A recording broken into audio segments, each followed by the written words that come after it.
Hello, this is Mindy McIntosh-Shutter, and today I'm going to show you how to winterize a geranium in a brown bag.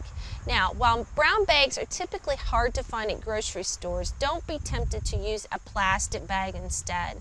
Placing your plant material in a plastic bag will cause the plant material to sweat and then eventually rot, so just don't do it. Now, the first part of this process is we're going to remove the plant material from its container. The second step of this process is we're going to put the geranium inside a paper bag,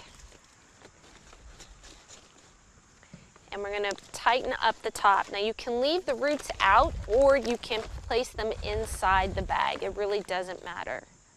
Once you have your geranium in the paper bag, make sure that you secure the top with a nice heavy string or rope and hang it in a cool, well-ventilated area. Then come around February or March, replant your geranium in a nice all-purpose potting soil. Then come early summer, your geranium will be ready for those bedding areas and those container gardens.